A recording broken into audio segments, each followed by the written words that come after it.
নমস্কার, স্পটার নিউজে আপনাদের স্বাগত। আমি আছি মিহির বসুর সঙ্গে। মিহিরদা, মোহনবাগান যেরকম একটা ঈর্ষণীয় সাফল্য সোনালী দৌড়ের মধ্যে দিয়ে এসেছে। আমরা ইস্টবেঙ্গল দুর্দান্ত টিম করেছিল, বেশ ভালো টিম করেছিল। ন্যাশনাল ক্যাম্পে ডাকা 5-6টা প্লেয়ার ছিল। থালাল, দিমিত্রিয়াসের মতো গত বছরের নজর কাড়া প্লেয়ারদের এনেছিল, কিন্তু শেষ পর্যন্ত ইস্টবেঙ্গল হয়তো সুপার সিক্সে যেতে পারবে না, এখনও আছে, কিন্তু খুব কঠিন। আগামীকাল হায়দ্রাবাদের বিরুদ্ধে জিতলে অন্য দলগুলোকে চাপে ফেলে দিতে পারে ইস্টবেঙ্গল। কি বলবে? দেখো, ইস্টবেঙ্গলে আমি বলবো ইস্টবেঙ্গলে খুব দুর্ভাগ্য চলছে। ইস্টবেঙ্গল টিম সত্যিই ভালো টিম করেছিল, কিন্তু টিমটা সেইভাবে সেট আপ হতে পারলো না। তালালের ইঞ্জুরিটা ইস্টবেঙ্গলকে একটা দারুণভাবে বিপর্যয়ের মুখে ঠেলে দিয়েছে। আর বলবো যে ফুটবল খেলতে গেলে দেখো, আমরা ইংরেজিতে দুটো কথা লিখি ফুটবলে, ডবল এল, না হলে ফুটবল লেখা যায় না। তো আমি বলবো একটা হচ্ছে লেগ, একটা হচ্ছে লাক।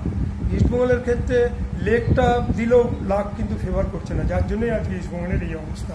এবং এর থেকে ওভারকাম করার জন্য ইস্টবেঙ্গলের কোচ অনেক চেষ্টা করছে। সেলিসের মতো প্লেয়ারও এসছে, কিছু কিছু ক্ষেত্রে হয়তো সাফল্য পাচ্ছে, কিন্তু এখনও পর্যন্ত সেইভাবে ইস্টবেঙ্গল দানা বাঁধতে পারেনি। তবে আমি আবারও বলবো, ওই যে মানে সুপার সিক্সে যাওয়ার যে এটা, সেটা এখন অন্যের ভাগ্যের উপরে নির্ভর করছে। ইস্টবেঙ্গল বাদ বাকি ম্যাচগুলোর ওগুলো জিতলেও তো যেতে পারছে না, অন্যের উপরে নির্ভর। আর এরও তোমার উড়িষ্যার ওপর তাকিয়ে থাকতে হবে, চেন্নাইয়ের তাকিয়ে থাকতে হবে, অনেক দলের বিরুদ্ধে তাকিয়ে থাকতে হবে, পাঞ্জাবের দিকে তাকিয়ে থাকতে হবে, এবং নিজেকে শেষ 3টে ম্যাচ জিততে হবে। তো এত ইফের মধ্যে যদি রেখে একটা দলকে চলতে হয়, তো স্বাভাবিক কারণে সেই দল কত রেজাল্ট করবে বলা মুশকিল। তবে খুবই দুর্ভাগ্য। আমি বলবো যে এবছর ইস্টবেঙ্গলের ভাগ্যটা একদমই সাথ দেয়।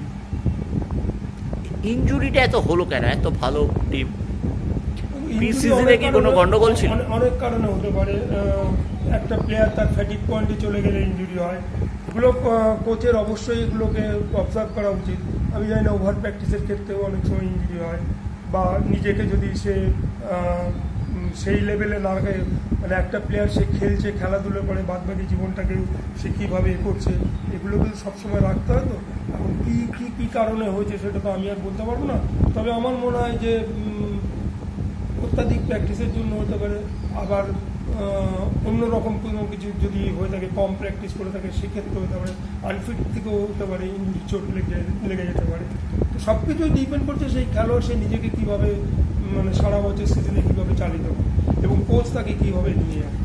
দুর্ভাগ্য হয়তো আজকে ওই বলি, আবারও একই কথা ঘুরে ফিরে বলতে হয় যে এতগুলো প্লেয়ারের চোট, তার মানে ভাগ্য ইস্টবেঙ্গলকে সাথ দিচ্ছে না বলে আজকে এরকম অবস্থা হচ্ছে।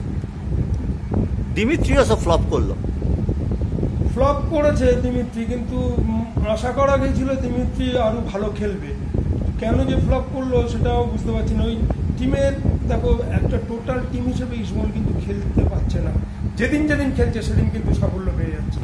আর যখনই হঠাৎ করে একটু প্রবলেম হয়ে যাচ্ছে, কেউ যে রাইজ টু দ্য অকেশন কোনো প্লেয়ার হবে, সেই rise to the occasion player ইস্টবেঙ্গলে খেলবে।